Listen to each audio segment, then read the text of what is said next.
ఈసురోమని మనుషులుంటే దేశమే గతి బాగుపడునోయ్ అంటాడు ఓ మహాకవి అండి. అవును, ఎప్పుడు చూడండి నీరసంగా నిస్సత్తువుగా ఏ ఉత్సాహం లేకుండా ఉండిపోతున్నాను చూడండి.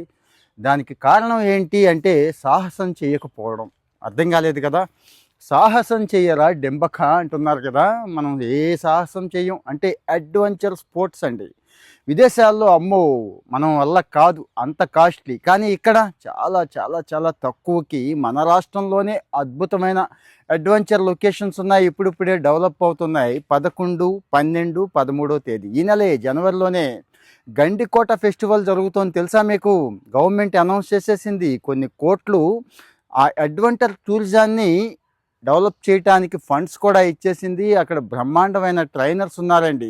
ఒక ట్రెక్కింగే కాదు, జోల్టరింగ్, బోల్టరింగ్ అని చెప్పి ఇలాంటివి కొన్ని ఉంటాయండి. అంటే నావిగేషనల్ పరిజ్ఞానంతో పాటు రాక్ క్లైంబింగ్తో పాటు ఇవన్నీ కూడా మనకి నేర్పుతారండి. మీరేమో ఐమాక్స్లో అక్కడక్కడ ఏవో చిన్న చిన్నవి చూసి అడ్జస్ట్ అయిపోతూ ఉంటారు కదా. అసలు మనం ఊహించలేనంత బ్రహ్మాండమైన లోయ ఉంటుందండి. లోయ అంటే ఎక్కడో ఉంటుంది. అటు పెన్నా నది, చిత్రావతి నది కలిసే చోట సహజ సిద్ధంగా, అంటే ఎంత అందంగా ఉంటుందో చూడండి. సహజ సిద్ధంగా ఒక లోయ ఉంటుంది. ఆ పక్కనేమో పెద్ద పర్వతం ఉంటుంది.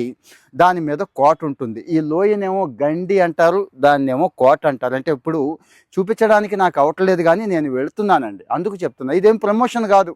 ఒకవేళ ప్రమోషన్ చేసినా తప్పేమీ లేదు. మన స్టేట్ కదండి, మన తెలుగు వాళ్ళ ప్రాంతాలను మనం చెప్పుకోకపోతే ఎవరు చెప్పుకుంటారు? సో అక్కడ ఈ అడ్వెంచర్ టూరిజం అండి. అంటే ఈ లోయలో నుంచి ఆ కోట మీదకి ఎక్కే క్రమంలో మన భయాలన్నీ పటాపంచలైపోతాయి. మనం అనుమానాలన్నీ తీరిపోతాయి. ఈ 3 రోజుల్లో కొత్త ధైర్యం వస్తుంది. మనలో కొత్త మనిషి బయలుదేరతాడండి. నిజమే చెప్తున్నాను నేను. అడ్వెంచర్ స్పోర్ట్స్కున్న గొప్పతనం అండి. ఫిజికల్ ఫిట్నెస్తో పాటు మెంటల్ ఫిట్నెస్ బ్రహ్మాండంగా వస్తుందండి. బాడీ బ్యాలెన్స్ కూడా అద్భుతంగా వస్తుందండి. కష్టాలని నష్టాలని నేర్చుకోగలిగే ఓర్పు, నేర్పు అన్నీ వస్తాయండి. పిల్లలకు కూడా చాలా చాలా అవసరం. పిల్లలకి ఏంటి, మనలో కూడా చాలామంది ఇంకా పిరికి పకోడీలు ఉన్నారు కదా, ఆ పిరికితనాన్ని పోగొట్టుకోవాలి. రెండోది, బ్రహ్మాండమైన ఫుడ్ ఫెస్టివల్ ఉంటుంది. మంచి మంచి రాయలసీమ రుచులతో పాటు ఆంధ్ర ఈ రుచులన్నీ ఉంటాయి. ఇక కల్చర్ అండి, అబ్బా, స్థానికంగా ఉండే జానపదాలు, ఫోక్ ఆర్టిస్టులతో పాటు క్లాసికల్తో పాటు నేను కూడా వస్తున్నానని చెప్పాను కదా. అందుకోసమే మందు కూడా పెర్ఫార్మెన్స్ ఉండొచ్చు అక్కడ. సో మరి ఈ ప్రమోషన్ కాదు ఇది, నేను మళ్ళీ చెప్తున్నాను. మంచి మంచి అవకాశం సెలవుల్లో వచ్చేసింది కాబట్టి యూస్ చేసుకోండి అని చెప్తున్నాను.